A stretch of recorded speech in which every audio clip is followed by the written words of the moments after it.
Bien, y ya estamos con el próximo invitado y en el piso. Es Pablo Buñac. Él es licenciado en Educación Artística por la Universidad Veracruzana de México, cantante, entrenador vocal y profesor de técnica Alexander. Ha desarrollado su carrera profesional en distintas áreas dentro del campo escénico, artístico y docente. Como cantante ha participado profesionalmente en comedias musicales, espectáculos de café-concert y en diversas agrupaciones vocales. Grabó su primer disco solista en México en 2010. Desde el año 2004 participa en distintos proyectos en los que el eje central es la vinculación del arte y la educación, trabajando como artista maestro en el Instituto Mexicano del Arte al Servicio de la Educación, en alianza con el Lincoln Center Institute for the Arts in Education de New York.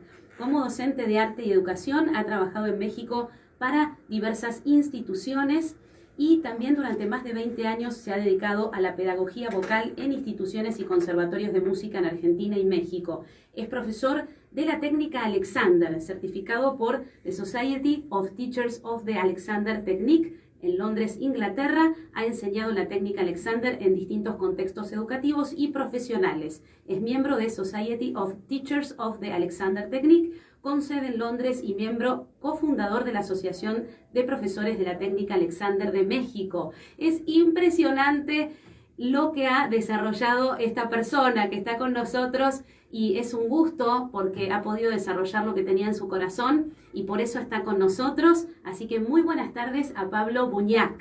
Muy buenas tardes, muchísimas gracias. Me siento muy feliz de estar en esta ciudad en la que viví muchos años. Venía pensando cuántos años y ya casi vivo más en México que acá. Y sí. Ya estoy duplicando. Ya sos un argentino mexicano también. Sí, Argenmex le dicen allá. Argenmex. Así es. Sí, pero bueno, muchísimas gracias. No, Luisina. por favor, te lo mereces porque, bueno, un recorrido maravilloso y tenés mucho para brindarle a la gente en información sobre la técnica Alexander y también sobre el desarrollo de la propia voz. Así que, bueno, vamos a arrancar esta entrevista que, como le dije a Pablo de antemano, tiene muchas preguntas porque es mucho lo que hay para preguntarle a Pablo por su recorrido. Así que, bueno, en principio vamos a una pregunta existencial, Pablo, porque el programa se llama Ser Vos, Sí. que es: ¿quién es Pablo Buñac para Pablo Buñac? Y yo soy todo eso. Por eso yo digo, lo primero que he sido es cantante, porque es lo que más me acuerdo de mis primeros recuerdos tienen que ver con la música y con poner discos cuando tenía 2 años, long plays, que ya no existen, pero bueno, sí existen, pero muy poca gente sabe qué es. Entonces, eso es lo primero que yo recuerdo. Después vino la escuela, todo, y siempre me fui por el lado de la música, por piano desde muy chico, canto. Después, bueno, estuvimos en la misma escuela de acá de Rosario de Comedia Musical hace milenios atrás. Y después empezó toda esta cosa de arte y educación, sobre todo en México, en la que trabajamos cómo vincular el arte en la educación de cualquier nivel, ¿no? Primaria, secundaria, universitaria. Y es toda una metodología que he aprendido de Nueva York, nos han capacitado desde Nueva York, hemos ido a Nueva York. Y después vino todo de, bueno, las clases de canto en paralelo, yo como maestro de canto. Y después vino la técnica Alexander, ¿no? Pero bueno, todo eso sigo haciéndolo, por eso es que me sigo definiendo con todas esas carreras. Qué bueno, Pablo. O sea que con todo esto que has desarrollado, una pregunta también profunda: ¿cuál crees que es tu misión de vida entonces? A veces siento que es enseñar, es lo que más, no sé si es lo que más me gusta, pero es lo que más hago y lo que la gente más me agradece, ¿no? Y lo que la gente me comunica, gracias. Y ahora que di un curso en Buenos Aires, recibo tantos saludos después de los talleres, gracias porque me dio vuelta la cabeza y porque ahora concibo mi manera de cantar de otro modo. Yo creo que eso, enseñar. Ajá, qué bueno lo que decís. Comunicar, no sé. Sí, es muy interesante porque es verdad que uno termina definiendo lo que va a desarrollar en la profesión también por la receptividad de la gente, ¿no? Sí. Y que hayas recibido tantos agradecimientos como vos sentís, evidentemente puede ser que esa sea tu gran misión, ¿no? Por otro lado, te quiero preguntar, ¿qué es cantar para vos, Pablo? Bueno, para mí es algo con lo que todos nacemos. Lo he estado analizando hace mucho tiempo, creo que todos somos cantantes de forma innata, y si vemos las culturas primeras, el ser humano, antes de hablar, de tener un lenguaje, articulaba sonidos como cantados, ¿no? Además del ritmo, había como sonidos que iban más allá del rango de notas que uno utiliza cuando habla. Entonces, siempre digo que como cantantes ya hemos nacido. Pero bueno, después tengo otras teorías que, claro, cantar también, por otro lado, es una actividad no necesariamente natural, en el sentido, por ejemplo, de la respiración, ¿no? Que cuando respiramos, el aire que ingresa quiere salir, o sea, claro. esa exhalación extendida, de algún modo es artificial para cantar, el sostener el aire y cantar frases, pero bueno, pero siento que hay un instinto natural de ser cantantes. Yo creo lo mismo, Sí, Pablo. ¿no? Sí, Sí. creo que está en nuestro ADN. Lo que pasa es que es como que no lo han incentivado en los seres humanos a eso, ¿no? En una época sí, naturalmente, como decís vos, ¿no? Los cantos eran de los indios, de las tribus, ¿no? Y después, cuando empezó esta educación formal de los seres humanos, es como que se fue perdiendo eso, ¿no? Se fue mentalizando todo y perdimos conexión con el cuerpo, con esto del canto, de la danza. Pero bueno, poco a poco creo que lo vamos recuperando, eso es lo positivo. Por otro lado también, ¿por qué cantar es bueno para la salud de las personas, crees vos? Yo creo que cualquier medio de expresión es positivo. O sea, cualquier cosa que nos permita expresar algo va a ser positivo. También siento que bailar puede ser muy positivo, aunque no sea en público. Creo que todo lo que tienda a integrarnos va a ser positivo. Y siempre que lo veamos desde ese lugar integrador, ¿no? Porque en realidad tendemos a fragmentar todo, ¿no? Por eso el curso que di en Buenos Aires se llamó El Cantante Integrado, ¿no? Con esta idea de no somos solamente una voz, no somos solamente una laringe o dos pliegues vocales, sino que somos un sistema vocal o una función vocal dentro de un montón de sistemas, ¿no? Y sobre todo, como decía Alexander, somos una entidad psicofísica indivisible, que ahora pareciera como algo, bueno, obvio. Sin embargo, cuando él dice esto hace más de 100 años, no era tan común hablar de que somos una entidad psicofísica indivisible. Se fragmentaba demasiado a las personas y se sigue fragmentando, ¿no? Hay demasiada especialización en todo. Y no se ve la totalidad. Sí. De eso trata un poco la técnica Alexander, un poco bastante, la técnica Alexander. Y ya nos va a contar sobre eso. Y me parece genial lo que comentás. Y vamos a ir a la parte, digamos, de Pablo, que decidió ser cantante en su momento y lo sigue siendo, por supuesto. Pero, ¿por qué decidiste ser cantante en un momento muy específico de tu vida, no?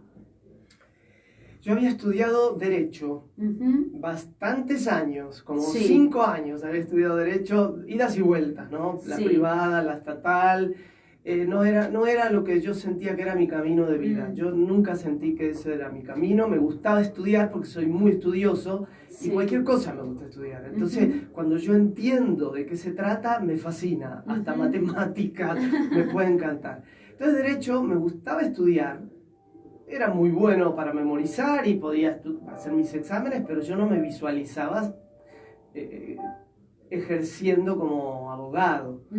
Y el canto y la música era parte de, como te dije antes, de mi vida, ¿no? Entonces para mí cantar era como lo que siempre quería hacer, pero no encontraba la forma. Y cuando vino ese momento de ruptura entre que ya no podía seguir estudiando Derecho porque no soportaba, me sentía mal, y qué hacer con mi vida, en ese punto crucial empiezo a formarme teatro y en canto, y ahí fue como otra segunda vida, ¿no? Ahí empezó el expresar lo que yo quería, el sentir que en el fondo mío, no sé si a vos te pasó, pero viste que uno sabe que canta bien, o que que uno es afinado, que podés Sí. cantar delante de... Yo Sí. lo sabía. Sí. Entonces eso me ayudó a creer en mí, en seguir estudiando. Y siempre fue como a la par, o sea, a la par de clases de canto que yo daba, a la par de lo que hacía con arte y educación. Trabajé mucho en eventos en México. Allá hay un concepto de evento muy distinto al de acá, que es, se ameniza todo un evento durante 5 horas como mínimo, ¿no? Entonces uno tiene que saber un montón de repertorio y es agotador para la voz, para el cuerpo, para todo. Entonces siempre estuvo la voz cantada. Entiendo.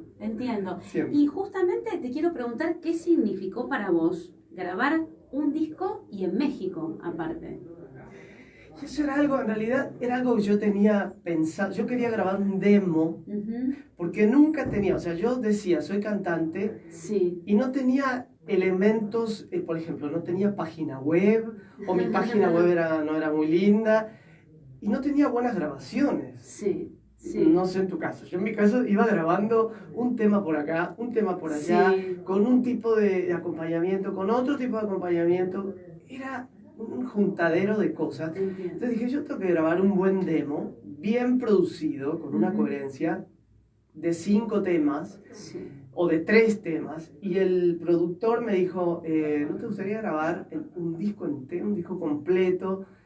Y dije, sí, me encantaría, la verdad. Entonces, bueno, fuimos armando un disco con, ya no me acuerdo si son 11 o 12 canciones, en el que fue lo más difícil fue elegir el repertorio, porque yo no soy compositor, entonces no tenía canciones propias, y me gustaban un montón de estilos. Entonces lo que hice fue un disco demo, cover de canciones que a mí me gustaban, básicamente, y canciones que si bien no tienen que ver unas con otras quizás, hay como un hilo conductor por ahí en los arreglos, ¿no? Son arreglos muy distintos a las canciones originales. Entonces hice alguna canción mexicana, hice una en francés, una en inglés. Bueno, fue un hermoso disco que quedó... y así fue como llegué a hacerlo. Qué bueno. Sí. Y fue con un productor musical mexicano, entonces. Sí, un productor que había sido además compositor de temas de cantantes muy de allá de los 80, de los 90, no sé, de Yuri, si es conocida acá, Sí. Yuri, hay varios temas que él le hizo a Yuri, entonces fue muy interesante. Qué bueno, hacerlo un con él, excelente sí. productor entonces tuviste. Sí, y sabía mucho de arreglos, Sí. y el concepto de arreglos fue todo de él, ¿no? Fue muy interesante, y con músicos en vivo, con acordeonista, con baterista, creo que había trompeta. Bien Sí. como se hacen los discos profesionales. Sí, porque hasta el momento había hecho pistas, ¿no? Con pistas que por ahí no eran del todo buenas. Bien, qué bueno que pudiste pasar por esa experiencia que yo digo que es espiritual, ¿no? Que uno la busca para el desarrollo del espíritu, ¿no? Totalmente, sí. Más allá después de lo que pasa con esa música, ¿no? Es trascender a Sí. nivel espiritual. Bueno, me queda claro cuando escucho, no sé si conoces a Mina, la cantante italiana. Sí. Bueno, Mina tiene más de Sí. 80 años.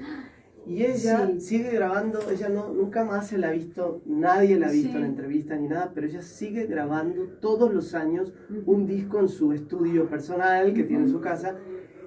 Y digo, qué loco, cómo ella necesita grabar su disco. No sé si es mi necesidad, pero la de ella sí, y cada vez con más calidad, pero no se presenta en vivo, ¿no? El placer de ella pasa por grabar el disco. Qué bueno, y es esto que decimos, ¿no? Es una búsqueda personal para el desarrollo del espíritu, de lo espiritual, ¿no? Es eso. Sí. Qué lindo lo que comentaste. No sabía que Mina seguía grabando. Sí, el último disco es buenísimo. Mirá vos, lo voy a buenísimo. buscar. Qué maravilla. Sí, Buttare l'amore. Qué bueno, debe ser maravilloso. Maravilloso. Sí. Por otro lado, también te quiero preguntar, ¿qué es la educación artística para vos y cuál es tu rol dentro de la educación artística? En realidad, la educación artística, yo empecé la licenciatura en educación artística después de haber trabajado muchos años en el Instituto Mexicano del Arte al Servicio de la Educación, que es esta metodología que viene del Lincoln Center de Nueva York, en la que se vincula a través de una filosofía. La metodología está basada en una filósofa del arte que es Maxine Greene, que murió hace unos años, y es totalmente disruptiva de lo que es la educación actual, ¿no? Y más en aquellos años. Entonces, lo que busca es tomar elementos del acto creativo de los artistas para llevarlo a la educación. Y después vino la licenciatura en educación artística. Cuando la tomé me decepcioné un poco porque me di cuenta que seguía siendo demasiado tradicional de lo que yo había estado estudiado, de lo que había estudiado de Maxine Greene. Entonces, para mí como carrera se quedó un poco corta porque es muy... Sí, hay como una información de autores, de algunas pedagogías, pero medio anticuadas, ¿no? Como que todavía esto del arte se sigue pensando como la enseñanza de la disciplina artística, ¿no? Entonces, en los colegios lo que se busca es enseñar la disciplina artística sin darle importancia a los procesos. Entiendo. Y la educación estética, que era lo que yo había estado haciendo, se preocupa por el proceso creativo más que en el producto, más que en crear un dibujo hermoso o cantar bien o tener oído o tocar el piano. Se preocupa por este proceso creativo y desarrolla una serie de capacidades que sirven para la vida, ¿no? Entonces, sí, me sirvió la licenciatura, pero hubiera esperado más, un poco más. O sea que me imagino que te formaste con otros maestros dentro del ámbito, ¿no? Y hoy, ¿cómo enseñás? ¿Cómo es tu manera de enseñar entonces la educación artística? Sí, hoy básicamente yo sigo trabajando por el Instituto Mexicano del Arte al Servicio de la Educación. Seguimos dando talleres, seguimos formando gente que está en el arte. También maestros que quieren aprender técnicas un poco más innovadoras en educación. Y seguimos con esta metodología, que es algo que nunca está acabado, es un proceso inacabado. Siempre, cada taller que damos, nunca se repiten los talleres. Los talleres se crean en función del público al que va a ser dirigido y están basados en trabajos artísticos. Nosotros, como artistas maestros, que se llama nuestro rol, tenemos que trabajar con un trabajo artístico de la disciplina, en mi caso la música, ¿no? Un trabajo artístico de alguien reconocido en su ámbito, no necesariamente famoso, pero que sea un trabajo de calidad, y en base a eso desarrollamos talleres que impartimos. Entonces siempre es un proceso nuevo. Entiendo. Porque si nos repitiéramos estaríamos falseando lo que enseñamos, ¿no? Y la idea es como que siempre podemos encontrar nuevas posibilidades. Entiendo. Entonces ese es mi gran deseo, de poder enseñar siempre desde ese punto de vista, sea talleres de educación estética, o sea enseñanza de canto, o sea de técnica Alexander, ¿no? Como que cuando yo siento que en algo me repito, eso me pasa a mí, pero yo porque soy así, a lo mejor a otra gente no le pasa. A mí me pasa eso, siento que me repito, siento que ya estoy falseándome un poquito, ¿no? Necesito como buscar otra vuelta, necesito ser escuchar mucho lo que tengo enfrente. Totalmente. Tanto alumnos individuales o grupos, y ver cuáles son las inquietudes y recorrer ese camino a partir de las preguntas, ¿no? Entonces, bueno, eso es otro elemento que... El tema de la pregunta, que es como detonadora de un montón de cosas, ¿no? Sí, en los procesos educativos, cualquiera. Totalmente, Sí. escuchar a los artistas, ¿no? También qué están necesitando, no es solamente desde el rol de maestro, ¿no? Y de lo que me enseñaron, sino que sea un proceso de co-creación, en definitiva. Claro, exacto, y también porque hemos tenido esta educación en la que a veces el preguntar, uno siente como pudor de preguntar como alumno, y como que el rol del docente es proporcionar información, ¿no? Totalmente. Y desde la educación estética, la idea es que los participantes descubren el conocimiento, ¿no? Claro. A partir de sus propias inquietudes y sus propias curiosidades. Totalmente. Y percepciones, ¿no? Sí, sí. Excelente, excelente, Pablo. Por otro lado, también te quiero preguntar, y ya de lleno, ¿qué es y en qué consiste la técnica maravillosa de Alexander? Bueno, aunque parezca que nada tiene que ver con nada, está todo conectado. Porque después de yo haber estudiado la técnica Alexander, al principio de mi formación descubrí que los libros de Alexander, de Frederick Matthias Alexander, que es el creador de esta técnica, estaban casi todos, creo que 3 libros, él escribió 4. 3 están, el prólogo está hecho por John Dewey. John Dewey es un pedagogo, fue un pedagogo norteamericano, filósofo de la educación, y es en quien nos basamos en la educación estética. O sea, ¿se va entendiendo? Sí, todo se conecta. Entonces, Dewey había sido alumno de Alexander durante 40 años y amigos. O sea, no era tan distinto una cosa con la otra, no estaban tan peleados. Entonces, la técnica Alexander surge por un problema de la voz de Frederick Matthias Alexander, que era un actor australiano de de finales del siglo XIX. O sea, nació en 1869 en Australia, en una islita de Australia, en Tasmania, un pueblito muy chiquito, y él empezó a trabajar como actor profesional. Y lo que le pasaba a él es que paulatinamente, mientras él actuaba, empezaba a decaer la calidad de su voz, y a veces la perdía por completo.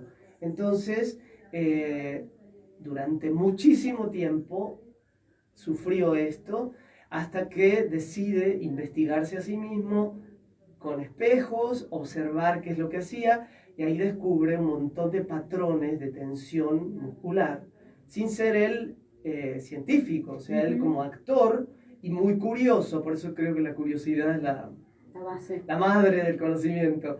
Él descubre un montón de patrones que después científicos, ganadores de premios Nobel, incluso hay un discurso de un premio Nobel de Dinamarca, que él dice, el señor Alexander ha creado un método maravilloso. En su discurso de agradecimiento del premio Nobel, habla de Alexander y de los descubrimientos de Alexander.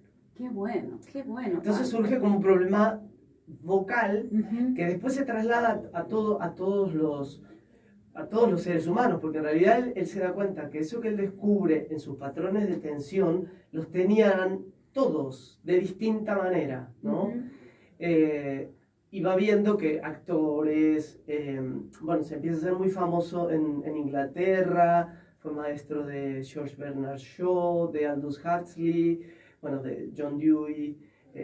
Se empieza a ser como muy famoso en ámbitos muy intelectuales, de escritores, de actores de Inglaterra, y a partir del año 31, en 1931, él empieza a formar gente en Inglaterra, y a partir de ahí empieza a haber otros maestros de Alexander. Él muere en el año 55, pero llegó a formar mucha gente de la misma forma que hoy se sigue formando la gente en las escuelas oficiales. Entiendo.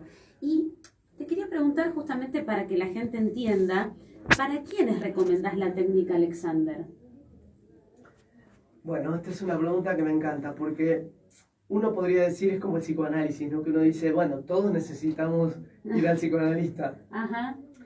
Y la técnica Alexander podría servir para todos, pero quien no quiere bucear en sí mismo no va a bucear. Entiendo. Entonces hay un profesor, Alex Murray, que dice, la técnica Alexander no es para quien la necesita, sino para quien quiere hacerla.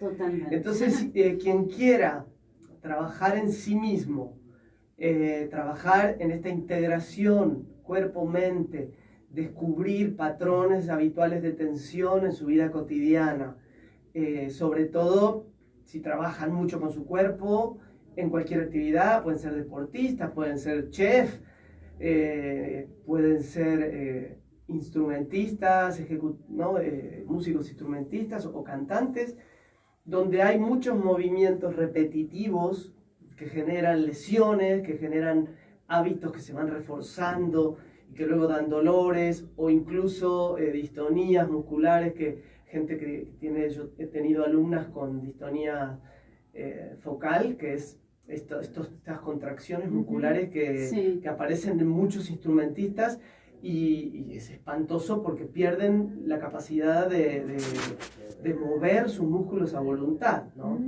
Entonces, todo aquel que esté interesado en eso y en aprender, sobre todo una filosofía que aparentemente es física, aprender a descubrir un montón de cosas mentales también, porque tiene que ver mucho con los patrones de pensamiento, tiene que ver con activar el pensamiento de una forma constructiva en relación al cuerpo, y en lugar de hacer cosas que hacemos de forma automática, empezar a responder, en lugar de reaccionar, responder. Entiendo. A los estímulos. Entiendo. Y sabemos también que esta técnica se aplica para el desarrollo vocal, que ahora vas a comentar un poquito, pero también quiero que comentes sobre el taller que vas a dar este fin de semana, el sábado 18, en un lugar dentro de Rosario. Así que comentale a la gente de qué se trata este taller, que es de la técnica Alexander. Es un taller introductorio a la técnica Alexander para que se aplique a la voz, o sea que cualquier profesional de la voz lo puede tomar. Afortunadamente está completo, así que no voy a poder aceptar más gente. Se cubrió el cupo, sí. Lo cual me da muchísima alegría. Pero bueno, habrá oportunidades que daré. Yo he trabajado mucho en línea, este tipo de cursos en el que trabajamos los principios fundamentales de la técnica aplicados a la voz. Y este taller va a ser lo mismo, va a ser un taller de 4 horas en donde vamos a explorar algunos de los principios, porque son muchos, son como 7 principios en la técnica. Vamos a explorar 3 principios que tienen que ver con el uso de nosotros mismos psicofísicamente y qué sucede con la voz, con la respiración, con el movimiento, cuando entendemos estos principios y los llevamos a la práctica. Bien, y tiene que ver con esto de la búsqueda de la propia voz, ¿verdad? De encontrar nuestra propia voz. Podría ser, sí, podría ser como una forma de encontrar facilidad en la emisión, diría yo, ¿no? Porque es como que lo que nos permite la técnica Alexander es darnos cuenta que lo que creíamos que debía ser hecho de cierta manera se hace mucho más fácil de lo que creíamos, ¿no? Es como que tenemos una matrix de que, ok, para hacer determinada movimiento, acción, debo hacer una serie de pasos de tensión, o que ni me doy cuenta que tenso, ¿no? Porque esto es otra cosa, son hábitos de tensión inconscientes. Y cuando descubrimos que hay otra posibilidad, ¿no? Es como saltarnos un montón de pasos y descubrir muchísima más liviandad física y vocal. O sea, la voz, cuando trabajamos con la técnica, indefectiblemente la gente siente que la voz sale mucho más fácil, que los agudos salen más fácil, que la respiración está mejor. Alexander, cuando él empieza a dar clases, se empieza a hacer famoso como el hombre de la respiración. Miramos. Porque muchos problemas de respiración, empezando por él, que era asmático, y terminó por curarse sus problemas respiratorios, empieza a curar problemas respiratorios en la gente, y médicos le empiezan a mandar pacientes diciéndole: el señor Alexander los va a curar de ese problema, pero porque en realidad él lo que hace es mejorar todo el funcionamiento de todo el sistema. Y cuando dejamos de interferir con el sistema, los procesos corporales funcionan mejor. El proceso respiratorio, que en los cantantes está demasiado trabajado, es algo que debiera ser mucho más natural de lo que creemos. Totalmente. Y cuando empezamos con ejercicios respiratorios, tanto cantantes como instrumentistas de viento, ¿no?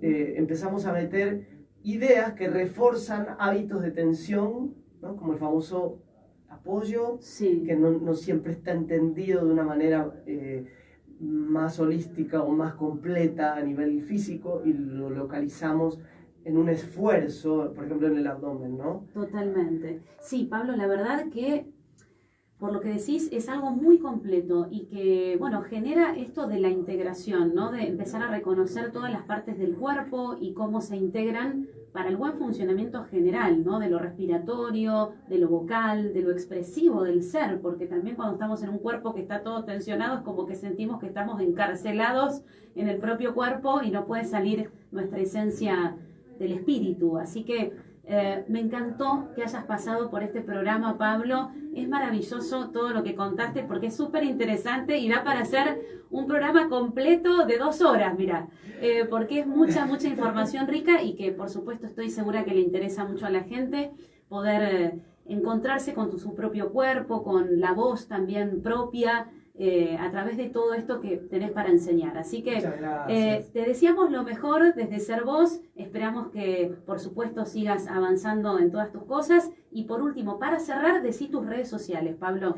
Bueno, mi Instagram es @pablo.buñac, Facebook Pablo Buñac, YouTube Pablo Buñac. Buñac es B grande, B larga, UNIAK de kilo. Perfecto. Bueno, ahí me encuentro. Excelente, Pablo. Y bueno, a seguir avanzando con todo esto maravilloso que desarrollás y que le hace también a mucha gente. No, gracias a vos y gracias por divulgar este tema de la voz, que yo intuyo que cada vez hay gente que quiere saber más de la voz, y ya hay ciertos mitos que se han venido repitiendo con el tiempo, que ya gracias a este trabajo que estás haciendo y que hacemos de divulgar qué es lo que realmente sucede en nuestro cuerpo, en nuestro sistema, a partir de ahí, entonces ya hay muchos mitos que se van derribando y la gente puede trabajar con un instrumento de manera un poco más científica, de manera más real con lo que sucede y de mejor forma, ¿no? Así es, así es. Por entonces, el desarrollo realmente de lo corporal vocal a través de distintas técnicas que llevan a la integración de lo corporal vocal y el espíritu. Así que muchas gracias, Pablo, y nos encontramos en el siguiente programa próximo jueves. Gracias nuevamente. Nos encontramos por la Pop Rosario a las 18 horas el próximo jueves. Gracias.